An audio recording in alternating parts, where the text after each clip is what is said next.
Hi SSC CGL previous year ക്വസ്റ്റിൻ്റെ workout സെഷൻ്റെ 20th സെഷനാണിത്.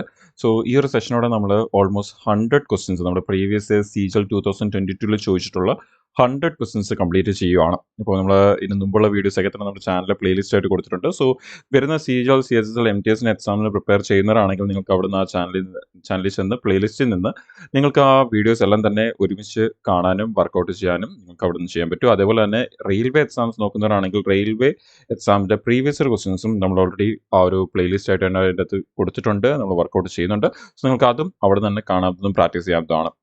എൻ്റെ ആദ്യമായിട്ട് ഒരു വീഡിയോ കാണുന്നവരാണെങ്കിൽ ഡെഫിനറ്റ്ലി ചാനൽ ഫോളോ ചെയ്തുകൊണ്ടിരിക്കുക. ഇനി വരാതിരിക്കുന്ന ആ ഒരു സെഷൻസ് ഒന്നും തന്നെ മിസ്സാവാതിരിക്കാൻ നമ്മൾ ഇവിടെ തന്നെ നമ്മുടെ CGL എക്സാമിന് മുമ്പ് ആൻഡ് മാക്സിമം റെയിൽവേയുടെ എക്സാംസിന് മുമ്പ് റെയിൽവേയുടെ എല്ലാ എക്സാംസിലും ചോദിച്ചിട്ടുള്ള ക്വസ്റ്റ്യൻസ് എല്ലാം തന്നെ കംപ്ലീറ്റ് ചെയ്യുന്നതായിരിക്കും. എസ്പെഷ്യലി NTPC എക്സാം, അതുപോലെ തന്നെ വരാതിരിക്കുന്ന RPFൻ്റെ എക്സാം, ALPയുടെ എക്സാമിലൊക്കെ ചോദിച്ചിട്ടുള്ള പ്രീവിയസ് ക്വസ്റ്റ്യൻസ് എല്ലാം തന്നെ നമ്മളിവിടെ കംപ്ലീറ്റ് ചെയ്യുന്നതായിരിക്കും. സോ ഡയറക്ട്ലി നമുക്ക് ക്വസ്റ്റ്യൻസിലേക്ക് പോകാം. സോ ഫസ്റ്റ് ക്വസ്റ്റ്യൻ നമ്മുടെ ട്രിഗ്നോമെട്രിയുടെ ഒരു ക്വസ്റ്റ്യൻ ആണ്. നമുക്ക് തന്നിരിക്കുന്നത് if sec square a plus tan square a equal to 4/17 then sec 4a minus tan 4a is equal to. അപ്പോൾ എങ്ങനെ നമുക്ക് വളരെ സിമ്പിളായിട്ട് സോൾവ് ചെയ്യാം എന്നുള്ളതാണ് നമ്മൾ ഈ സെഷൻസിലെല്ലാം തന്നെ നോക്കുന്നത്. നമ്മുടെ എക്സാമിന് എങ്ങനെ നമുക്ക് ക്വസ്റ്റ്യൻസിനെ അപ്രോച്ച് ചെയ്യണം എന്നുള്ളതാണ് നമ്മൾ ഈ സെഷൻസിലൊക്കെ മെയിനായിട്ട് നോക്കുന്നത്. സോ എല്ലാം കൺവെൻഷനലി ചെയ്യുന്നതിന് പകരം നമ്മൾ ഏറ്റവും ഫാസ്റ്റ് ആയിട്ട് ചെയ്യാൻ പറ്റുന്ന മെത്തേഡ്സ് എന്തൊക്കെയാണ് എന്നുള്ളതൊക്കെയാണ് നമ്മൾ നോക്കുന്നത്. സോ ഇപ്പം തന്നെ നമുക്ക് ഇവിടെ കൊടുത്തിരിക്കുന്ന സ്ക്വയറും പവർ 4ഉം ആണ് കൊടുത്തിരിക്കുന്നത്. അപ്പോൾ യൂഷ്വലി നമുക്ക് പവർ 4 അങ്ങനെ വലുതായിട്ട് നമ്മൾ ഹാൻഡിൽ ചെയ്യാറില്ല, നിങ്ങൾക്ക് അറിയാം എക്സാമിൽ. അപ്പോൾ നമുക്ക് എങ്ങനെ ഈ ക്വസ്റ്റിനെ ഹാൻഡിൽ ചെയ്യാം എന്നുള്ളത് നോക്കാം. അപ്പം നമുക്ക് ആദ്യം തന്നെ നമ്മൾ നോക്കേണ്ടത് സീക്കും ടാനുമായിട്ട് കണക്ട് ചെയ്യുന്ന ഏത് ഫോർമുലയാണ് നമുക്കറിയാവുന്നത് എന്നുള്ളത് നമ്മൾ ആലോചിക്കാം. അപ്പോൾ നമുക്ക് സീക്കും ടാനുമായിട്ട് കണക്ട് ചെയ്യുന്ന ഫോർമുല നിങ്ങൾക്ക് എല്ലാവർക്കും അറിയാമായിരിക്കും. Sec square theta minus tan square theta equal to 1 എന്നുള്ള ഫോർമുലയാണ് നമുക്ക് എല്ലാവർക്കും അറിയാവുന്ന നമ്മുടെ ട്രിഗ്നോമെട്രിയുടെ ബേസിക് ആയിട്ടുള്ള ഒരു ഫോർമുല എന്ന് പറയുന്നത്. ഇനി നമുക്കിവിടെ നോക്കിക്കഴിഞ്ഞാൽ നമുക്കിവിടെ സ്ക്വയർ അല്ല, ഇവിടെ പവർ 4 ആണ് കൊടുത്തേക്കുന്നത്, അതിൻ്റെ ഇടയ്ക്ക് മൈനസും ഉണ്ട്. അങ്ങനെയാണെങ്കിൽ നമുക്ക് ആ തന്നിരിക്കുന്ന seek 4a minus tan 4a നമുക്ക് നമ്മുടെ ഈ എഴുതിയിരിക്കുന്ന റിലേഷൻ തന്നെ യൂസ് ചെയ്യുവാണെങ്കിൽ നമുക്ക് ഇവിടുന്ന് ഈ ഒരു റിലേഷന് വേറൊരു കൺസെപ്റ്റ് കൂടി ഉണ്ട്, നിങ്ങൾക്ക് അറിയാൻ പറ്റും. a square minus B square എന്ന് പറയുന്നൊരു കൺസെപ്റ്റ് കൂടി ഇതിനുണ്ട്. നമ്മുടെ ഓൾജിബ്ര ആയിട്ടൊരു കണക്ഷൻ കൂടി ഇതിന് വരുന്നുണ്ട്.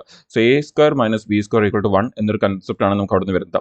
അതേ സെയിം കൺസെപ്റ്റ് നമ്മൾ ഇവിടെ യൂസ് ചെയ്യുകയാണെങ്കിൽ നമുക്ക് seek 4a minus tan 4 power 4a എന്നുള്ളതിനെ നമുക്ക് ഇതേ a square minus B square concept use ചെയ്യുകയാണെങ്കിൽ നിങ്ങൾക്കറിയാം a square minus B square എന്ന് പറഞ്ഞാൽ a plus B into a minus B എന്നാണ് ഈക്വൽ ടു 1. അങ്ങനെയാണെങ്കിൽ അതേ കൺസെപ്റ്റ് നമ്മൾ ഇവിടെ നിന്ന് യൂസ് ചെയ്യുകയാണെങ്കിൽ നമുക്ക് ആ seek power 4a minus tan power 4a seek square a plus tan square a into seek square a minus tan square a എന്നെഴുതിക്കൂടെ? നമുക്കിപ്പോൾ എന്തായി അത് a plus B a minus B ആയി. അല്ല, ഇത് നമ്മൾ a സ്ക്വയർ മൈനസ് ബി സ്ക്വയറിൻ്റെ അതേ concept use ചെയ്തത്. ഇവിടെ പവർ 4 തന്നിട്ടുണ്ടായിട്ട് അതെന്തായി 2 ആയി. ഇവിടെ 2 ആയിരുന്നെങ്കിൽ നമുക്ക് ഇവിടെ എന്ത് വന്നേനെ 1 വന്നേനെ. ഇവിടെ 8 ആയിരുന്നെങ്കിൽ നമുക്ക് എന്ത് വന്നേനെ 4 വന്നേനെ.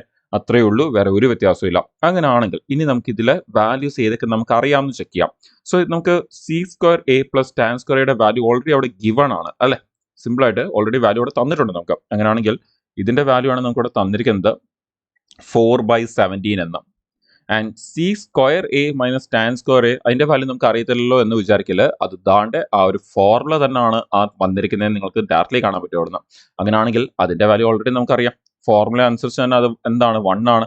അങ്ങനെയാണെങ്കിൽ അത് രണ്ടുകൂടി ഇൻറ്റു തന്നെയല്ലേ പറഞ്ഞിരിക്കുന്നത്. അപ്പോൾ 4/17 ഇൻറ്റു 1 നമുക്ക് എന്ത് തന്നെ വരും 4/17 എന്ന് തന്നെ വരും. അപ്പോൾ നോക്കിയാൽ കുറച്ചൊരു വലിയ ക്വസ്റ്റൻ ആണ്, പക്ഷേ അതിൻ്റെ ഒരു ആൻസർ നിങ്ങൾക്ക് കാണാൻ പറ്റും എത്ര ലൈൻ ഉണ്ടെന്ന്. ഒരു സിംഗിൾ ലൈനിലാണ് നമ്മൾ ആൻസർ എടുത്തിരിക്കുന്നത്. നമുക്കവിടെ ഇതിൻ്റെ ഈ സൈഡിൽ എഴുതിയിരിക്കുന്നതൊക്കെ അതിൻ്റെ കൺസെപ്റ്റാണ്. നിങ്ങൾക്ക് ഒരു സിംഗിൾ ലൈനിൽ തന്നെ നിങ്ങൾക്ക് അതിൻ്റെ ആൻസർ കിട്ടും. ഇൻഫാക്ട് നിങ്ങൾക്കത് നല്ലപോലെ മനസ്സിലായി കഴിഞ്ഞാൽ നിങ്ങൾക്ക് ഇനി ഈ ക്വസ്റ്റ്യൻ കാണുമ്പോൾ നിങ്ങൾക്കത് ഡയറക്റ്റ്ലി നോക്കി തന്നെ ആൻസർ എടുക്കാൻ പറ്റും. നിങ്ങൾക്കറിയാം ഇനി ഇത് ഇങ്ങനെയാണ് സ്പ്ലിറ്റ് ആവാൻ പോകുന്നത് നിങ്ങൾക്കറിയാം. സോ പവർ 8 തന്നാൽ പോലും നമുക്കിവിടെ പവർ 4 തന്നിട്ടുള്ള ആ വാല്യൂ തന്നിട്ടുണ്ടെങ്കിൽ നമുക്ക് ചുമ്മാ നോക്കി ആൻസർ എടുക്കാൻ പറ്റും. സോ ആൻസർ ഓപ്ഷൻ സി 4/17 ആണ് ആൻസർ എന്ന് പറയുന്നത്. സോ ഒരു കൺസെപ്റ്റ് മറന്നുപോലെ നമ്മുടെ ഫോർമുല അതിനെ തന്നെ ട്രിഗ്നോമെട്രിയുടെ ഫോർമുല അതിനെ തന്നെ ഓൾജിബ്ര ആയിട്ട് കണക്ട് ചെയ്യുന്നതും ആൻഡ് എപ്പോഴും നമുക്ക് സ്ക്വയർ അതേപോലെ തന്നെ തരണമെന്ന് നിർബന്ധമില്ല. പവർ 4 തരാം, പവർ 8 തരാം, പവർ 16 തരാം. ഓക്കെ, എന്ത് വേണമെങ്കിലും തരാൻ പറ്റും. ക്വസ്റ്റ്യൻസ് ക്രിയേറ്റ് ചെയ്യാൻ പറ്റും നമുക്ക്. അടുത്തത് വീണ്ടും ഒരു ട്രിഗ്നോമെട്രിയുടെ ക്വസ്റ്റ്യൻ തന്നെ ആയിരുന്നു ചോദിച്ചിരുന്നത്. സോ നമുക്ക് ഇനി ആ ഒരു ക്വസ്റ്റ്യൻ എങ്ങനെ ചെയ്യാൻ നോക്കാം. നിങ്ങൾക്ക് തന്നിരിക്കുന്നത് sine A plus B equal to cos A plus B എന്നാണ് തന്നേക്കുന്നത്. What is the value of tan A ആണ് ചോദിച്ചേക്കുന്നത്. നമ്മുടെ ആ ഒരു തന്നേക്കുന്ന ഓപ്ഷൻസ് മൊത്തം നോക്കിക്കഴിഞ്ഞാൽ നമുക്ക് എല്ലാം ബിയുടെ ടേംസിലാണ് അതിനെ തന്നേക്കുന്നത്. Like tan B sec B cosec B. Okay, നമുക്ക് എങ്ങനെ എടുക്കാം നമുക്ക് നോക്കാം. സോ ഈ തന്നിരിക്കുന്ന റിലേഷൻ തന്നെ നമുക്ക് യൂസ് ചെയ്യാം. ഇപ്പൊ നമുക്ക് മിക്കവാറും പേര് ഇത് കാണുമ്പോൾ മിക്കവാറും പേര് പോകാൻ സാധ്യതയുള്ള ഒരു ഫോർമുല എന്ന് പറയുന്നത് സൈൻ എ പ്ലസ് ബിയുടെ ഫോർമുലയിലേക്ക് പോകാൻ സാധ്യതയുണ്ട്. Sine A cos B plus cos sine B അങ്ങനെ എടുക്കുവാണെങ്കിൽ അത് കുറച്ച് റീഅറേഞ്ച് ചെയ്ത് നമ്മൾ എഴുതി വരേണ്ടി വരും. ഉറപ്പായിട്ടും ആൻസർ കിട്ടും. പക്ഷേ വളരെയധികം ലെന്തി ആകാൻ സാധ്യതയുണ്ട്. വളരെ അധികം ലെന്തി ആവാൻ സാധ്യതയുണ്ട്. സോ അങ്ങനെ ചെയ്യുന്നതിന് പകരം നേരത്തെ പറഞ്ഞ പോലെ തന്നെ നമുക്ക് എത്രയും പെട്ടെന്ന് എങ്ങനെ ആൻസർ എടുക്കാം എന്നുള്ളത് നമുക്ക് നോക്കാം. അപ്പോൾ നമുക്ക് എന്താണ് വേണ്ടിയത്? ടാൻ അല്ലേ? അങ്ങനെയാണെങ്കിൽ ആദ്യം തന്നെ എന്ത് ചെയ്യുക? ടാൻ കൊണ്ടുവരാൻ നോക്കുക. അതാണ് നമ്മൾ ചെയ്യേണ്ട അപ്രോച്ച് എന്ന് പറയുന്നത്. നമ്മൾ തന്നേക്കുന്ന റേഷ്യോനെ തന്നെ ഒരുപാട് ലെന്തി ആക്കുന്നതിന് പകരം, ബിക്കോസ് നമ്മളിപ്പോൾ സൈൻ എ പ്ലസ് ബിനെ നമ്മൾ ഫോർമുല എടുത്താൽ sine A cos B plus cos A sine B എത്ര റേഷ്യോയിലേക്കാവും? 4 റേഷ്യോ. ഒരു റേഷ്യോ 4 റേഷ്യോ ആവും. നമ്മൾ എപ്പോഴും ഇവിടെ നമ്മൾ സ്കൂളിൽ ചെയ്തുകൊണ്ടിരുന്നപ്പോൾ നമുക്ക് എപ്പോഴും ഇവിടെ സ്റ്റെപ്സ് വേണമായിട്ട് നമ്മൾ അതിനെ ലെന്തി ആക്കാനായിരുന്നു നോക്കിക്കൊണ്ടിരുന്നത്. പക്ഷേ ഇവിടെ നമുക്ക് സ്റ്റെപ്സ് വേണ്ട, പെട്ടെന്ന് ആൻസർ കിട്ടിയാൽ മതി. സോ ഇവിടെ എപ്പോഴും നമ്മുടെ അപ്രോച്ച് എന്ന് പറയുന്നത് നമ്മൾ സ്കൂളിൽ ചെയ്തിരുന്ന പോലെ ഒരു റേഷ്യോനെ 2, 3, 4 റേഷ്യോ ആക്കുന്നതിന് പകരം ഇവിടെ ഉള്ള റേഷ്യോസിനെ കുറയ്ക്കാനാണ് നമ്മൾ നോക്കേണ്ടത്. എന്ന് പറഞ്ഞാൽ 1, 2 റെഡ്യൂസ് ചെയ്തെടുക്കാനാണ് നമ്മൾ നോക്കേണ്ടത്. സോ അങ്ങനെയാണെങ്കിൽ ഈ തന്നേക്കുന്നതിൽ നിന്ന് തന്നെ ആദ്യത്തെ ലൈനിൽ തന്നെ നമുക്ക് ടാൻ എങ്ങനെ കൊണ്ടുവരാമെന്ന് നോക്കാം. സോ നമ്മൾ ഈ കോസിനെ ഇതിന്റെ താഴേക്ക് കൊണ്ടുവന്നാൽ, നമ്മൾ ലെഫ്റ്റ് സൈഡിലേക്ക് കൊണ്ടുവന്നാൽ നമുക്കിത് സൈൻ സ്റ്റെപ്പ് ഒന്ന് എഴുതാം. സൈൻ എ പ്ലസ് ബി അതിന്റെ കോസ് ഇങ്ങനെ താഴേക്ക് വരുമ്പം കോസ് എ പ്ലസ് ബി എന്ന് വരും. നമുക്കറിയാം സൈൻ ബൈ കോസ് എന്ന് പറയുന്നത് എന്താണ്? ടാൻ അല്ലേ? അങ്ങനെയാണെങ്കിൽ നമുക്ക് ഇവിടുന്ന് ടാൻ എ പ്ലസ് ബി എന്നാവത്തില്ലേ അത്? And tan A plus B equal to നമ്മുടെ റൈറ്റ് സൈഡ് എന്ത് വരും? ഇതിങ്ങനെ താഴേക്ക് വരുമ്പോൾ നമുക്കത് 1 എന്നായിരിക്കും വരുന്നത്.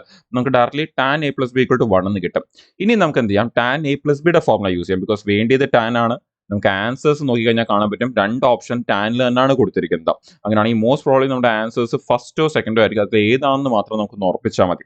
അങ്ങനെയാണെങ്കിൽ നമുക്ക് ടാൻ എ പ്ലസ് ബിയുടെ ഫോർമുല എടുക്കാം. ടാൻ എ പ്ലസ് ബിയുടെ ഫോർമുല എന്ന് പറയുന്നത് tan A plus tan B by tan 1 minus tan A into tan B. So tan A plus tan B by 1 minus tan A into tan B equal to 1. നമുക്ക് ഇനി ഇതങ്ങ് cross ചെയ്യാം. So ഇതിങ്ങോട്ട് cross ചെയ്യുമ്പോഴത്തേക്കും നമുക്കവിടെ tan A plus tan B equal to 1 into 1 1 minus 1 into tan A tan B എന്ന് വരും. So നമുക്ക് ആ ഒരു റിലേഷൻ കിട്ടി. ഇനി നമുക്ക് വേണ്ടിയത് ടാൻ എ ആണ് വേണ്ടിയത്. അങ്ങനെയാണെങ്കിൽ ടാൻ എ വരുന്ന വാല്യൂസ് എല്ലാം നമുക്ക് ഒരു സൈഡിലേക്ക് കൊണ്ടുവരാം.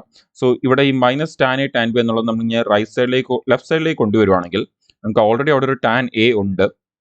അതുകൂടാതെ നമുക്ക് ആ ഒരു ഇതുകൂടി ഇപ്പുറത്തേക്ക് കൊണ്ടുവന്നാൽ ആ ടാൻ എ നമുക്ക് കോമൺ എടുക്കാൻ പറ്റും. സോ ടാൻ എ കോമൺ എടുത്തേക്കാം. സോ ടാൻ എ കോമൺ എടുത്തു കഴിഞ്ഞാൽ നമുക്ക് ഈ ടാൻ എ എന്നുള്ളത് 1 ആവും. ആൻഡ് ഈ മൈനസ് പ്ലസ് ആവും. സോ ഇവിടെ പ്ലസ് വരും. ഇവിടുന്ന് ടാൻ എ കോമൺ എടുത്തു കഴിഞ്ഞാൽ പിന്നെ ബാക്കി എന്താ ഉള്ളത്? ടാൻ ബി ആണുള്ളത്. So tan B equal to നമ്മൾ ഓൾറെഡി ഇവിടെ ഈ ഒരു 1 ഉണ്ടായിരുന്നു. അതുകൂടാതെ നമ്മുടെ ഈ ടാൻ ബി ഇങ്ങനെ റൈറ്റ് സൈഡിൽ വരുമ്പോൾ മൈനസ് ടാൻ ബി എന്നാവും. സോ ഇനി ഈ 1 പ്ലസ് ടാൻ ബിനെ നമുക്ക് ഇങ്ങനെ റൈറ്റ് സൈഡിലേക്ക് കൊണ്ടുവന്നാൽ 1 മൈനസ് ടാൻ ബി ഓൾറെഡി അവിടെ ഉണ്ടായിരുന്നു. അതുകൂടാതെ ഇപ്പം ഈ ഒരു 1 പ്ലസ് ടാൻ ബി കൂടി നമുക്ക് അതിൻ്റെ താഴേക്ക് വരും. സോ ഇവിടെ നമുക്ക് answer tan A equal to 1 minus tan B by 1 plus tan B എന്ന് നമുക്ക് ആൻസർ കിട്ടും. നോക്കിയാൽ അവിടെ ഒരുപാട് സ്റ്റെപ്സ് ഒന്നുമില്ല. ജസ്റ്റ് ഒരു 3 സ്റ്റെപ്സ്, ഒരു 3 സ്റ്റെപ്സിൻ്റെ തന്നെ നമുക്ക് ആൻസർ വരുന്നുണ്ട്. സോ നമുക്ക് തെറ്റിക്കാൻ ഏറ്റവും കൂടുതൽ ചാൻസ് ഉള്ളതാണ് ഫസ്റ്റും സെക്കൻഡ് ഓപ്ഷൻ നമുക്ക് കാണാൻ പറ്റും. അപ്പോൾ അങ്ങനെയാണെങ്കിൽ മുകളിൽ മൈനസ് വരുന്നതാണ് നമ്മുടെ ആൻസർ. സോ ഓപ്ഷൻ എ ആണ് നമ്മുടെ ആൻസർ. ഓപ്ഷൻ ബി എന്താണ്? തെറ്റാണ്. നോക്കിയാൽ എഗെയിൻ മാക്സിമം നമ്മൾ വളരെ പെട്ടെന്ന് ആൻസർ എടുക്കുന്ന രീതിയിലാണ് നമ്മൾ അതിനെ കൊണ്ടുപോയിരിക്കുന്നത്. സോ ഒരു അപ്രോസസ് മറക്കല്ല. നെക്സ്റ്റ് ക്വസ്റ്റിനിലേക്ക് നമുക്ക് പോകാം. അടുത്ത വളരെ സിമ്പിൾ ആയിട്ട് തന്നെ നമുക്കൊരു സ്പിയറുമായിട്ട് കണക്ട് ചെയ്തേക്കുന്ന ഒരു മെൻസുറേഷൻ്റെ ക്വസ്റ്റൻ ആണ് തന്നിരിക്കുന്നത്. സോ മോസ്റ്റ്ലി എല്ലാ അഡ്വാൻസ് മാത്സിൻ്റെ ക്വസ്റ്റൻസ് ആണ് നമ്മൾ ഈ സെഷനിൽ നമുക്ക് കിട്ടിയത്. ശരി, നമുക്ക് നോക്കാം. ഇവിടെ ഡയമീറ്റർ ഓഫ് സ്പിയർ തന്നിട്ടുണ്ട്. സോ ഡയമീറ്റർ ഓഫ് സ്പിയർ നമുക്ക് തന്നിരിക്കുന്നത് 63 സെൻറ്റിമീറ്റർ ആണ് നമുക്ക് തന്നിരിക്കുന്നത്. ആൻഡ് ടോട്ടൽ സർഫേസ് ഏരിയ ആണ് ചോദിച്ചിരിക്കുന്നത്. Total surface area of sphere എന്ന് പറയുന്നത് നിങ്ങൾക്കറിയാം 4πr² ആണ്. അങ്ങനെയാണെങ്കിൽ വാല്യൂസ് എല്ലാം കൂടി നമുക്കൊന്ന് സബ്സ്റ്റിറ്റ്യൂട്ട് ചെയ്യാം. സോ 4 ഇൻറ്റു പൈ എന്ന് പറയുമ്പോൾ നമുക്ക് 22/7 വരും. So 22/7 into r². നമുക്ക് ഡയമീറ്റർ ആണ് തന്നേക്കുന്നത് മറക്കല്ല. സോ അതിനെ റേഡിയസ് ആക്കാൻ എന്ത് ചെയ്യണം? ബൈ 2 ചെയ്യണം. സോ പിന്നെ സ്ക്വയർ ആയതുകൊണ്ട് തന്നെ നമുക്ക് അതിന് ഒരു വട്ടം കൂടി എഴുതാം. സോ 63/2. ഇനി നമുക്ക് അതൊന്ന് സോൾവ് ചെയ്യണം. സോ സോൾവ് ചെയ്യാൻ നേരത്തെ നമുക്ക് ഇവിടെ 2 ഇൻറ്റു 2 4 ആണ്. സോ ഈ 4 ക്യാൻസൽ ആവും. ഇവിടുന്ന് 7ഉം 63യും ക്യാൻസൽ ചെയ്യുവാണെങ്കിൽ നമുക്കതൊരു 9 into 7 ആണ് 63, സോ 9 ടൈംസ് വരും. സോ ഇനി ബാക്കിയോടെ ഉള്ളത് 22 into 9 into 63 ആണ് ബാക്കിയുള്ളത്. ഇനി നമുക്ക് ആൻസർ മാർക്ക് ചെയ്യാൻ വേണ്ടി എന്ത് ചെയ്യണം? ഇത് മൾട്ടിപ്ലൈ ചെയ്യണം. പക്ഷേ ആദ്യം തന്നെ നമ്മൾ മൾട്ടിപ്ലൈ ചെയ്യല്ല. നമ്മൾ ആദ്യം എന്ത് ചെയ്യുക? യൂണിറ്റ് ഡിജിറ്റ് വെച്ച് ട്രൈ ചെയ്ത് നോക്കാം. എക്സാമിൽ എപ്പോഴും ഇതേപോലത്തെ കാൽക്കുലേഷൻ വരുമ്പോൾ ആദ്യം നമ്മൾ യൂണിറ്റ് ഡിജിറ്റ് ആണ് ട്രൈ ചെയ്യേണ്ടത്. സോ ഇവിടുന്ന് 2 into 9 into 3 ആണ് ആദ്യം എടുക്കേണ്ടത്. സോ 2 into 3 6 ആണ്. ആൻഡ് ആ 6 into 9 ചെയ്യുമ്പോൾ എത്ര വരും? നമുക്ക് 6 9s are 54 എന്ന് വരും. സോ അങ്ങനെയാണെങ്കിൽ നമ്മുടെ ആൻസറിന്റെ അവസാനത്തെ ഡിജിറ്റ് എന്താണ്? 4 ആണ് എന്ന് നമുക്ക് കിട്ടും. സോ ഓപ്ഷനിലേക്ക് വന്ന അവസാനത്തെ ഡിജിറ്റ് 4 ഉള്ള എത്ര ഓപ്ഷൻ ഉണ്ടെന്ന് നോക്കിക്കഴിഞ്ഞാൽ നമുക്കവിടെ 2 ഓപ്ഷൻ ഉണ്ട്. അപ്പൊ അങ്ങനെയാണെങ്കിൽ ആൻസറിന്റെ പോസിബിലിറ്റീസ് വീണ്ടും എന്തായി? 2 ആയി. അപ്പൊ എക്സാമിൽ ടൈം ഇല്ലെങ്കിൽ നമുക്ക് എന്ത് ചെയ്യാം? ഇതേപോലെ 2 ഓപ്ഷൻ എലിമിനേറ്റ് ചെയ്യാൻ വളരെ ഈസി ആയിട്ട് പറ്റും ഇങ്ങനെ ചെയ്തു വരുമ്പോൾ. ഇനി നമുക്ക് എന്തറിയണം? ഇത് രണ്ടിലെ ഏതാ ആൻസർ എന്നറിയാം. സോ നമുക്ക് അത് ചെയ്യാൻ വേണ്ടി ഇനി അഗെയിൻ അത് മൊത്തം മൾട്ടിപ്ലൈ ചെയ്യണം എന്ന് നമുക്ക് തോന്നും. അത് മൊത്തം മൾട്ടിപ്ലൈ ചെയ്യേണ്ട ആവശ്യമില്ല. സ്റ്റിൽ നമുക്ക് എക്സാമിൽ ടൈം ഇല്ല എന്ന് വിചാരിച്ചു, നമ്മുടെ ഒരു ടൈം തീരാനായി, നമുക്ക് ഇനി ഒരു 20 സെക്കൻഡ്സോ 30 സെക്കൻഡ്സോ ബാക്കിയുള്ളത് മൊത്തം മൾട്ടിപ്ലൈ ചെയ്യാൻ എങ്ങനെയായാലും 20 സെക്കൻഡ്സിനേക്കാളും കൂടുതൽ എടുക്കാൻ ചാൻസ് ഉണ്ട്. സോ ആ സമയത്ത് നമുക്ക് വീണ്ടും എങ്ങനെ നമുക്ക് ഇപ്പം യൂസ് ചെയ്ത പോലത്തെ യൂണിറ്റ് ഡിജിറ്റിന് പകരം ലാസ്റ്റ് 2 ഡിജിറ്റിന്റെ കൺസെപ്റ്റ് എങ്ങനെ യൂസ് ചെയ്യാൻ നമുക്ക് നോക്കാം. സോ ആദ്യം തന്നെ 22 into 9 നമ്മൾ എടുക്കുകയാണെങ്കിൽ 22 into 9 നമ്മൾ എടുക്കുകയാണെങ്കിൽ 2 into 9 18 and 2 into 9 18 plus 1 19. So 198 എന്ന് വരും. സോ അങ്ങനെയാണെങ്കിൽ നമുക്ക് ഇത് രണ്ടും കൂടി മൾട്ടിപ്ലൈ ചെയ്യുമ്പോൾ 198 എന്ന് വരും. ഇനി ആ 198 into 63 ചെയ്താലേ ആൻസർ കിട്ടത്തുള്ളൂ. പക്ഷെ 198 into 63 മൊത്തം ചെയ്യുന്നതിന് പകരം എന്ത് ചെയ്യുക? അവസാനത്തെ 2 ഡിജിറ്റ്സ് മാത്രമേ യൂസ് ചെയ്യാം. എന്ന് പറഞ്ഞാൽ നമുക്ക് അതൊന്ന് ഇവിടേക്ക് എഴുതാം. സോ പെട്ടെന്ന് ആൻസർ എടുക്കാൻ വേണ്ടി 198 into 63 മൊത്തം മൾട്ടിപ്ലൈ ചെയ്യുന്ന പകരം 98 into 63 ചെയ്യുക. ഉറപ്പായിട്ടും 198 into 63 ചെയ്യുന്നേക്കാളും എളുപ്പമായിരിക്കും 98 into 63 ചെയ്യുന്നത്. സോ നമ്മൾ അതൊന്ന് സോൾവ് ചെയ്യുകയാണെങ്കിൽ 98 into 63 3 into 8 4, നമുക്ക് നേരത്തെ പറഞ്ഞ 4 അവസാനം വരുന്നുണ്ട്. So 24 and 4 then 24, so 2 then 3 into 9 27 28 29. So അവിടെ 29 എന്ന് വരും. ഇനി 6 into 8 48 എന്ന് വരും. നമുക്കത് 4 ഇനി ഇവിടെ ക്യാരി ഓവർ ഒക്കെ പോകും, ബാക്കി ചെയ്യണം. പക്ഷെ നമുക്ക് ലാസ്റ്റ് 2 ഡിജിറ്റ് ഇട്ടാൽ ഇത്രയും മതി, ഇനി ബാക്കി ചെയ്യേണ്ട ആവശ്യമില്ല. അങ്ങനെയാണെങ്കിൽ ഇവിടെ നിന്ന് 4 വരും. 9 plus 8 നമുക്ക് എന്ത് വരും? നമുക്കിവിടെ 70 എന്ന് വരും. സോ അവസാനത്തെ 2 ഡിജിറ്റ് എന്താ വരാൻ പോകുന്നത്? 74 ആണ് വരാൻ പോകുന്നത്. സോ ഓപ്ഷനിലേക്ക് വന്നോ, ഓപ്ഷൻ സിന്റെ അവസാനമാണ് 74 ഉള്ളത്. സോ ആൻസർ ഓപ്ഷൻ സി ആയിരിക്കും ആൻഡ് ഓപ്ഷൻ എ തെറ്റായിരിക്കും. അപ്പൊ നോക്കിക്കേ, നമുക്ക് ഈ പറഞ്ഞ പോലെ നമ്മൾ ആദ്യമേ യൂണിറ്റ് ഡിജിറ്റ് യൂസ് ചെയ്തു, 2 ഓപ്ഷൻസ് എലിമിനേറ്റ് ചെയ്തു. അതിനുശേഷം നമുക്ക് സ്റ്റിൽ ആൻസർ മാർക്ക് ചെയ്യാൻ പറ്റുന്നില്ല എന്ന് തോന്നിയപ്പോൾ നമ്മൾ എന്ത് ചെയ്തു? ഫുൾ വീണ്ടും മൾട്ടിപ്ലൈ ചെയ്യാനായിരിക്കും മിക്കവാറും പേര് ശ്രമിക്കുന്നത്. പക്ഷേ മൊത്തം മൾട്ടിപ്ലൈ ചെയ്യുന്നതിന് പകരം നമ്മൾ എന്ത് മാത്രമേ ചെയ്തുള്ളൂ? ലാസ്റ്റ് 2 ഡിജിറ്റ് മാത്രമേ യൂസ് ചെയ്തുള്ളൂ. ബിക്കോസ് നമുക്ക് 24 ആണോ 74 ആണോ എന്ന് മാത്രം അറിഞ്ഞാൽ മതി. ഇനി അതറിയാനും നമ്മൾ എന്ത് ചെയ്തു? ലാസ്റ്റ് 2 ഡിജിറ്റിനെ മൾട്ടിപ്ലൈ ചെയ്തു. പക്ഷേ മൾട്ടിപ്ലൈ ചെയ്തപ്പോഴും നിങ്ങൾ ശ്രദ്ധിച്ചു കാണും, നമ്മൾ ആ മൾട്ടിപ്ലിക്കേഷൻ മൊത്തം കംപ്ലീറ്റ് ചെയ്യാൻ നിന്നില്ല. നമുക്ക് അവസാനത്തെ ഇവിടുത്തെ 2 ഡിജിറ്റ് കിട്ടിയ ഇവിടുത്തെ ഈ ഒരു അവസാനത്തെ ഇവിടെ ഡിജിറ്റ് വരത്തില്ലെന്ന് നമുക്കറിയാം. പിന്നുള്ളത് ഈ ഡിജിറ്റ് മാത്രം കിട്ടിയാൽ മതി നമുക്ക്. സോ ആ ഡിജിറ്റ് മാത്രം കിട്ടിയാൽ തന്നെ നമ്മൾ പ്ലസ് ചെയ്ത് താഴേക്ക് എടുക്കുമ്പോൾ നമുക്ക് എന്ത് കിട്ടും? ആൻസർ കിട്ടും. സോ നോക്കിയാൽ നമുക്ക് വളരെ പെട്ടെന്ന് ആൻസർ കിട്ടി. ബാക്കിയുള്ളത് അപ്പം യൂഷ്വലി 2 ഡിജിറ്റ് യൂസ് ചെയ്യുമ്പോഴും പലരും അത് ഫുൾ പ്രോപ്പർ മെത്തേഡ് യൂസ് ചെയ്താണ് ചെയ്യുന്നത്. സോ അങ്ങനെ ഫുൾ പ്രോപ്പർ മെത്തേഡ് യൂസ് ചെയ്യാൻ നിൽക്കല്ല. ജസ്റ്റ് എന്ത് ചെയ്യുക? അവസാനത്തെ നമുക്ക് ആവശ്യമുള്ളത് മാത്രം കിട്ടിക്കഴിഞ്ഞാൽ അവിടെ തന്നെ സ്റ്റോപ്പ് ചെയ്യുക എന്നുള്ളത് ഇമ്പോർട്ടൻ്റ് ആണ്. ക്ലിയർ അല്ലേ? സോ നമ്മുടെ ഓപ്ഷന്റെ അവസാനം 74 വരുന്നതായിരിക്കും ആൻസർ. സോ ഓപ്ഷനിലേക്ക് വരുമ്പോൾ ഓപ്ഷൻ സി ആണ് ആൻസർ. നിങ്ങൾക്ക് അത് മൊത്തം മൾട്ടിപ്ലൈ ചെയ്ത് നിങ്ങൾക്ക് അതിന്റെ എക്സാക്ട് ആൻസർ എടുക്കാവുന്നതാണ്. പക്ഷേ എക്സാം പോയിന്റ് ഓഫ് വ്യൂ നമുക്ക് അതിന്റെ ആവശ്യമില്ല എന്നുള്ളത് അറിഞ്ഞിരിക്കുക. എപ്പോഴും റൈറ്റ് ആൻസർ മാർക്ക് ചെയ്യാൻ ഫുൾ ആൻസർ കിട്ടണം എന്ന് നിർബന്ധമില്ല. ആൻഡ് നമ്മുടെ 99th ക്വസ്റ്റ്യനിലേക്ക് നമുക്ക് പോവാം. അടുത്തതും ഒരു നമ്മുടെ ട്രിഗ്നോമെട്രി ആയിട്ട് തന്നെ റിലേറ്റ് ചെയ്യുന്ന, എന്നാൽ മെൻസുറേഷൻ ട്രിഗ്നോമെട്രി ആയിട്ട് കണക്ട് ചെയ്യുന്ന രീതിയിലുള്ള ഒരു ക്വസ്റ്റ്യൻ ആണ് നമുക്ക് ഇവിടെ ചോദിച്ചിരിക്കുന്നത്. പറയുന്നത് ഒരു ക്ലോക്ക് ഉണ്ട്, circular clock has the hour and of length 6 inch. അപ്പൊ അവിടെ ആ അവർ ആൻഡ് ലെങ്ത് 6 inch ആണ് എന്ന് പറയുമ്പോൾ ആക്ച്വലി അവിടെ ഉദ്ദേശിക്കുന്നത് റേഡിയസ് ഓഫ് ക്ലോക്ക് 6 inch ആണ് എന്നുള്ളതാണ് ഉദ്ദേശിക്കുന്നത്. അപ്പൊ നമുക്കവിടെ ആ ഒരു അവർ ആൻഡിനെ റേഡിയസ് ആയിട്ട് എടുക്കാൻ പറ്റുമോ എന്ന് നമുക്കൊരു ഡൗട്ട് വന്നു. പക്ഷെ അത് റേഡിയസ് ആയിട്ട് അവിടെ ചോദിക്കുന്നത് ആ അവർ ആൻഡ് മൂവ് ചെയ്ത ആ ആർക്കിന്റെ ലെന്ത് ആയിരിക്കും ചോദിക്കുന്നത്. അപ്പൊ അതിനെ നമുക്ക് ഡെഫിനറ്റ്ലി എന്തായിട്ട് എടുക്കാൻ പറ്റും? റേഡിയസ് ആയിട്ട് എടുക്കാൻ പറ്റും. ഇത് ചോദിക്കുന്നത് find the length of the distance it covers by its tip from 9 PM to 3 AM. നമുക്ക് കാണാൻ പറ്റും കവർ ബൈ ഇറ്റ്സ് ടിപ്പ് ആണ് പറയുന്നത്. എന്ന് പറഞ്ഞാൽ ആ ഒരു അവർ ആൻഡ് മൂവ് ചെയ്യുന്ന മാത്രം നമ്മൾ കൺസിഡർ ചെയ്താൽ മതി. അല്ല ക്ലോക്കിന്റെ ഫുൾ റേഡിയസ് എടുക്കേണ്ട ആവശ്യമില്ല. നമുക്ക് ആ ഒരു അവർ ആൻഡ് ഫോം ചെയ്യുന്ന ആ സർക്കിൾ ഉണ്ട്, ആ ഒരു മൂവ് ചെയ്യുമ്പോൾ അതിന്റെ റേഡിയസ് എന്നൊരു ആംഗിളിൽ മാത്രം നമ്മൾ അതിനെ എടുത്താൽ മതി. ഇനി ചോദിക്കുന്നത് എങ്ങനെയാണ് ആ അവർ ആൻഡ് നമ്മുടെ 9 PM നിന്ന് ഈ പറയുന്ന 3 AM ആവുമ്പോൾ മൂവ് ചെയ്യുന്ന ആ ഒരു ഡിസ്റ്റൻസ് ആണ് ചോദിക്കുന്നത്. അപ്പം നമുക്കറിയാം 9 PM നിന്ന് അപ്പം നമ്മുടെ ആ ഒരു അവർ ആൻഡ് 9 PM നിന്ന് ഇങ്ങനെ ഓരോരോ മണിക്കൂർ കഴിഞ്ഞ് ഇങ്ങനെ റൊട്ടേറ്റ് ആയി അവസാനം 3 AM വരെ വരും. അപ്പം അങ്ങനെയാണെങ്കിൽ ഈ ഒരു ആർക്കിന്റെ ലെന്ത് നമ്മൾ ഈ വരച്ചിരിക്കുന്ന ഈ ഒരു ആർക്കിന്റെ ലെന്ത് ആണ് ചോദിക്കുന്നത്. ആ ആർക്ക് എന്ന് പറയുന്നത് എന്താണ്? അതൊരു സെമി സർക്കിൾ ആണ്, നമുക്ക് ക്ലിയർലി കാണാൻ പറ്റും. ഇതെന്ന് പറയുന്നത് എത്ര ഡിഗ്രിയാണ്? 180 ഡിഗ്രിയാണ്. അങ്ങനെയാണെങ്കിൽ നമ്മൾ എന്ത് ചെയ്താൽ മതി? ആർക്ക് ലെന്തിന്റെ ഫോർമുല യൂസ് ചെയ്താൽ മാത്രം മതി നമുക്ക് ആൻസർ കിട്ടും.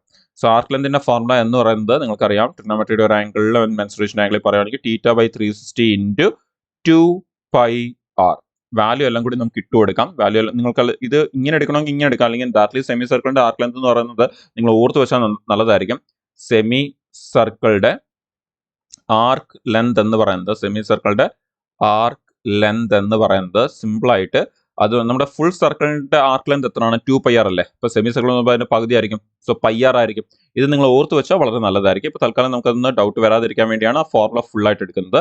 സോ അങ്ങനെയാണെങ്കിൽ 180 ആർക്കെങ്കിലും കൺസെപ്റ്റിൽ ഡൗട്ട് ഉണ്ടെങ്കിലും അതും ക്ലിയർ ആവും. സോ നമുക്ക് അവിടെ ആംഗിൾ 180/360 ഇൻറ്റു 2πr. നമുക്ക് ഇവിടെ നിന്ന് ഇത് ക്യാൻസൽ ചെയ്താൽ ഇവിടെ താഴെ 2 എന്ന് വരും. ആ 2ഉം ഈ 2ഉം ക്യാൻസൽ ആയ ബാക്കി എന്തേ വരത്തുള്ളൂ? നിങ്ങൾ ക്ലിയർലി കാണാം πr ബാക്കി വരത്തുള്ളൂ. അങ്ങനെയാണെങ്കിൽ πr നമ്മൾ ആ സൈഡിൽ എഴുതിക്കുന്ന ഫോർമുല വന്നു. ഇനി റേഡിയസ് എത്ര എന്ന് തന്നിരിക്കുന്നത്? 6 എന്ന് തന്നിരിക്കുന്നത്. സോ 6π എന്ന് വരും ആൻസർ. സോ 6π ഇഞ്ച് ആണ് ആൻസർ എന്ന് പറയുന്നത്. സോ ഓപ്ഷൻസിലേക്ക് വരുമ്പോൾ ഓപ്ഷൻ സി 6π ഇഞ്ച് ആണ് നമ്മുടെ ആൻസർ. ക്ലിയർ? ആൻഡ് ഈ ഒരു സെഷനിലെ ലാസ്റ്റ് ക്വസ്റ്റിനും നമ്മൾ ഈ വർക്കൗട്ട് തുടങ്ങിയതിനു ശേഷമുള്ള CGLന്റെ 100th ക്വസ്റ്റിനുമാണ് നമ്മൾ ചെയ്യാൻ പോകുന്നത്. അപ്പോൾ നമ്മൾ ഓൾറെഡി ഇപ്പം കുറേ ഷിഫ്റ്റ് നമ്മൾ കംപ്ലീറ്റ് ചെയ്തു. ആ ഒരു ഷിഫ്റ്റിലെല്ലാം കൂടി ചേർത്തുള്ള ക്വസ്റ്റ്യൻസ് നമുക്ക് ഇത്രയും ക്വസ്റ്റ്യൻസ് നമ്മൾ ഈ ഒരു സമയം കൊണ്ട് കംപ്ലീറ്റ് ചെയ്തിട്ടുണ്ട്. സോ ഇതിന് മുമ്പുള്ള സെഷൻസ് കണ്ടില്ലെങ്കിൽ ഡെഫിനറ്റ്ലി നിങ്ങൾക്ക് ചാനലിൽ ചെന്ന് അവിടെ നിന്ന് കാണുന്നതാണ്. ഡെഫിനറ്റ്ലി ഫോളോ ചെയ്തുകൊണ്ടിരിക്കുക, ഇനി വരുന്ന ക്വസ്റ്റ്യൻസ് ഒന്നും തന്നെ മിസ്സാവാതിരിക്കാൻ വേണ്ടി. സോ നമുക്ക് ആ ക്വസ്റ്റ്യനിലേക്ക് പോകാം. ഒരു പെർസെൻറ്റേജിന്റെ എലക്ഷന്റെ ബേസ്ഡ് ക്വസ്റ്റ്യൻ ആണ് അത് തന്നിരിക്കുന്നത്. പെർസെൻറ്റേജ് ചാപ്റ്ററിൽ എലക്ഷൻ ബേസ്ഡ് ക്വസ്റ്റ്യൻ ആണ് നമുക്ക് തന്നിരിക്കുന്നത്. എലക്ഷൻ ബേസ്ഡ് ക്വസ്റ്റ്യൻ എന്താ പറയുന്നത് നമുക്ക് നോക്കാം. In the election 8% of the voters did not cast their votes. അപ്പം വോട്ട് ചെയ്തവർ എത്രയാണ്? 8% ആൾക്കാർ വോട്ട് ചെയ്തില്ലെന്ന് പറഞ്ഞിട്ടുണ്ട്. അങ്ങനെയാണെങ്കിൽ 92% ആൾക്കാർ എന്ത് ചെയ്തിട്ടുണ്ടായിരിക്കും? വോട്ട് ചെയ്തിട്ടുണ്ടായിരിക്കും. 8% വോട്ട് ചെയ്തിട്ടില്ല, അങ്ങനെ 92% ആൾക്കാർ വോട്ട് ചെയ്തിട്ടുണ്ടായിരിക്കും. ഇനി 2 candidates contested the election in which the winning candidate got 48% of the total votes എന്ന് പറഞ്ഞിട്ടുണ്ട്. അപ്പോൾ ടോട്ടൽ വോട്ട്സിനെ കുറിച്ചാണ് പറയുന്നത്. അങ്ങനെയാണെങ്കിൽ വിന്നറിന് കിട്ടിയ ടോട്ടൽ വോട്ട്സ് എന്ന് പറയുന്നത് 48% വോട്ട്സ് ആണ് കിട്ടിയത്. അങ്ങനെയാണെങ്കിൽ അതും ടോട്ടൽ വോട്ട്സ് ആണ് പറഞ്ഞിരിക്കുന്നത്. അതുകൊണ്ട് തന്നെ നമുക്ക് എന്ത് ചെയ്യാൻ പറ്റും? ലൂസറിന് കിട്ടിയ വോട്ട്സ് എന്ത് ചെയ്താൽ മതി? ആ 92 നിന്ന് ആ 48 അങ്ങ് മൈനസ് ചെയ്താൽ മതി. ഇപ്പം 92 നിന്ന് 48 മൈനസ് ചെയ്ത് നമുക്ക് എത്ര വരും? 44% വരും. അപ്പോൾ ലൂസറിന് കിട്ടിയ 44% ആയിരിക്കും തോറ്റ ആൾക്ക്. ഇനി 1 election by 1100 വോട്ട്സ് എന്നും പറയുന്നുണ്ട്. അങ്ങനെയാണെങ്കിൽ ആൾ എലക്ഷൻ ജയിക്കുന്നത് 1100 വോട്ട്സിനാണ്. എന്ന് പറഞ്ഞാൽ മാർജിൻ, അവർ തമ്മിലുള്ള വോട്ടിന്റെ മാർജിൻ എന്ന് പറയുന്നത് 1100 ആണ്. അങ്ങനെയാണെങ്കിൽ ഇവിടെ ആ വിന്നറും ലൂസറും തമ്മിലുള്ള ആ ഒരു വ്യത്യാസം എത്രയാണ്? 4% വ്യത്യാസമല്ലേ ഉള്ളത്. അങ്ങനെയാണെങ്കിൽ 4% എന്ന് പറയുന്നതായിരിക്കണം എന്തെന്ന് പറയുന്നത് 1100 എന്ന് പറയുന്നത്. എന്താണ് ചോദിച്ചേക്കുന്നത്? Find the total number of voters in the election. അപ്പം മൊത്തം 100% ആൾക്കാർ എത്രയാണ് എന്നാണ് ചോദിച്ചത്. മൊത്തം വോട്ടേഴ്സ് എത്രയാണെന്നാണ് ചോദിച്ചത്. അപ്പം മൊത്തം വോട്ടേഴ്സ് എന്ന് പറയുമ്പോൾ ഇവിടെ 100% ആയിരിക്കും വരുന്നത്. സോ അത് എത്രയാണെന്ന് കണ്ടുപിടിച്ചാൽ മതി. നമുക്കറിയാം 4 × 25 ചെയ്യുമ്പോഴാണ് നമുക്ക് 100 കിട്ടുന്നത്. അങ്ങനെയാണെങ്കിൽ 1100 × 25 ചെയ്താൽ മതി. സോ 11 × 25 എന്ന് പറയുമ്പം 2 + 5 7 ആൻഡ് 5 പിന്നെ എത്ര 0 ഉണ്ട്? 2 0 ഉണ്ട്. സോ 2 0. സോ അങ്ങനെ 27,500 നമുക്ക് ആൻസർ വരും. സോ ഓപ്ഷൻസിലേക്ക് വരുമ്പോൾ ഓപ്ഷൻ സി 27,500 ആണ് അതിന്റെ ആൻസർ എന്ന് പറയുന്നത്. സോ ക്ലിയർ ആണ്? എൻ്റെ ആൻസർ കിട്ടിയ എല്ലാവർക്കും. സോ ഈ ഒരു ക്വസ്റ്റിന് ഒരു ചെറിയ പ്രശ്നമുണ്ട്, അതും പറയാം. ഈ ഒരു ക്വസ്റ്റിൻ്റെ നമുക്ക് വേണമെങ്കിൽ ഈ ക്വസ്റ്റിനെ വേണമെങ്കിൽ ഒബ്ജക്ഷൻ റേസ് ചെയ്യുന്ന രീതിയിലേക്ക് പോകാനുള്ള ഒരു ചാൻസ് അവിടെ തന്നെ കൊടുത്തിട്ടുണ്ട്. അവിടെ പറയുന്നത് 48% ഓഫ് ദ ടോട്ടൽ വോട്ട്സ് ആണ് ജയിച്ച ആൾക്ക് കിട്ടിയെന്നാണ് പറഞ്ഞേക്കുന്നത്.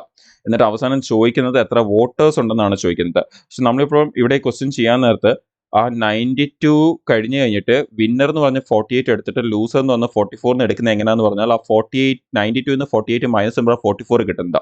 ആക്ച്വലി ആ 44 എന്ന് പറയുന്നത് ഒരു ക്വസ്റ്റിന്റെ പ്രോപ്പർ ആ ഒരു ലാംഗ്വേജും എല്ലാം നോക്കിയിട്ട് കൺസെപ്റ്റ് വൈസ് നോക്കിക്കഴിഞ്ഞാൽ തെറ്റാണ് എന്ന് തന്നെ പറയേണ്ടി വരും. Because 48% of the total votes എന്നാണ് പറഞ്ഞേക്കുന്നത്. അത് വോട്ടേഴ്സ് എന്നായിരുന്നെങ്കിൽ അത് കറക്റ്റ് ആയിരുന്നെ. അപ്പോൾ ഈ ക്വസ്റ്റിൽ എവിടെയെങ്കിലും ഒബ്ജക്ഷൻ റേസ് ചെയ്യാൻ പറ്റുമെന്ന് ചോദിച്ചു. നിങ്ങൾക്കറിയാം SSCയുടെ ക്വസ്റ്റ്യൻസിനകത്ത് നിങ്ങൾക്ക് ഒബ്ജക്ഷൻ റേസ് ചെയ്യാനുള്ള ഒരു ഓപ്ഷൻ ഉണ്ട്. അപ്പോൾ അങ്ങനെയാണെങ്കിൽ നിങ്ങൾ അറിയാതെ ഈ ക്വസ്റ്റിന് എക്സാമിൽ മാർക്ക് ചെയ്തപ്പോൾ തെറ്റിപ്പോയിട്ടുണ്ടെങ്കിൽ നിങ്ങൾക്ക് എക്സാമിൽ എന്ത് ചെയ്യാം? ഈ ക്വസ്റ്റിനെ തന്നെ നിങ്ങൾക്ക് ഒബ്ജക്ഷൻ റേസ് ചെയ്ത ക്വസ്റ്റ്യൻ തന്നെ വേണമെങ്കിൽ ഡ്രോപ്പ് ചെയ്യുന്ന ഒരു ലെവലിലേക്ക് നിങ്ങൾക്ക് ട്രൈ ചെയ്യാവുന്നതാണ്. അങ്ങനെ ട്രൈ ചെയ്യുമ്പോൾ നിങ്ങൾക്ക് ഈ ക്വസ്റ്റിൽ ഒരു മിസ്റ്റേക്ക് ഉണ്ടോ എന്ന് നോക്കിക്കഴിഞ്ഞാൽ ഡെഫിനറ്റ്ലി നിങ്ങൾക്ക് ഇവിടെ കാണാൻ പറ്റും. ഇവിടെ ഈ ടോട്ടൽ വോട്ട്സ് എന്ന് പറഞ്ഞെങ്കിൽ ആക്ച്വലി ഒരു മിസ്റ്റേക്ക് ആണെന്ന് തന്നെ പറയേണ്ടി വരും. വോട്ടേഴ്സ് എന്ന് പറഞ്ഞതെങ്കിൽ കറക്റ്റ് ആയിരുന്നു. വോട്ടേഴ്സ് എന്ന് പറഞ്ഞെങ്കിൽ നമുക്ക് ഈ പറയുന്ന എല്ലാം കറക്റ്റായിട്ട് തന്നെ പോയാണ്. പക്ഷേ ഇവിടെ ഇപ്പോൾ വോട്ട്സ് എന്ന് പറഞ്ഞേക്കുന്നുണ്ട്. ശരിക്കും നമ്മൾ ഈ ചെയ്യുന്ന പ്രോസസ്സ് തെറ്റാണോ എന്ന് ചോദിച്ചു കഴിഞ്ഞാൽ ഡെഫിനറ്റ്ലി തെറ്റാണെന്ന് തന്നെ പറയേണ്ടി വരും. പക്ഷേ അവിടെ ക്വസ്റ്റിനിൽ കൊടുത്തിരുന്നതും എക്സാമിൽ അവർ കൊടുത്തിരുന്ന ആൻസർ കീയും എല്ലാം കമ്പയർ ചെയ്യുമ്പോൾ ഇതായിരുന്നു ആൻസർ. ആൻഡ് ആ ആൻസർ വരുന്നത് ഇങ്ങനെ എടുക്കുമ്പോഴാണ് ആൻസർ വരുന്നത്. അപ്പോൾ ആർക്കെങ്കിലും ആ ഒരു ഡൗട്ട് വരുവാണെങ്കിൽ നിങ്ങളുടെ ആ ഡൗട്ട് ശരിയാണ് എന്നുള്ളത് കൂടി അറിയാൻ വേണ്ടിയും, അതുപോലെ ഇതേപോലത്തെ ഒരു ഓപ്പർച്യൂണിറ്റി നിങ്ങൾക്ക് അവിടെ കിട്ടുന്നുണ്ട് എന്നുള്ളത് കൂടി നിങ്ങളെ അറിയിക്കാൻ വേണ്ടിയാണ് ഈ ഒരു കാര്യം കൂടി പറഞ്ഞത്. അതുകൊണ്ടാണ് നമുക്കവിടെ വോട്ടേഴ്സിനെ വെച്ചുകൊണ്ടാണ് ആ ക്വസ്റ്റ്യൻ മൊത്തം പോയിരിക്കുന്നത്. അപ്പോൾ അവിടെ ടോട്ടൽ വോട്ട്സ് എന്ന് പറയുന്ന ആക്ച്വലി ഒരു കൺസെപ്റ്റ് തെറ്റായിരിക്കും. ക്ലിയർ? അപ്പോൾ ഈ ഒരു സെഷനിൽ നമുക്ക് മൊത്തം 100 ക്വസ്റ്റ്യൻസ് നമ്മൾ കംപ്ലീറ്റ് ചെയ്തു. ഇനി വരാനിരിക്കുന്ന സെഷനിൽ നമ്മൾ ഇതിൻ്റെ റിമൈനിങ് ക്വസ്റ്റ്യൻസും വർക്കൗട്ട് ചെയ്യുന്നതായിരിക്കും. സോ ഡെഫിനറ്റ്ലി ഫോളോ ചെയ്തുകൊണ്ടേ ഇരിക്കുക. അതിന് മുമ്പുള്ള സെഷൻസ് ഒക്കെ തന്നെ നിങ്ങൾ ചാനൽ ചെയ്യുന്ന പ്ലേലിസ്റ്റിൽ നിന്ന് തന്നെ ആ ഫുൾ വീഡിയോസ് ഒരുമിച്ച് കാണാവുന്നതാണ്. സോ വരുന്ന സെഷൻസിൽ നമുക്ക് ഇനി റിമൈനിങ് CGL ക്വസ്റ്റ്യൻസുമായിട്ട് വീണ്ടും മീറ്റ് ചെയ്യാം. Thank you.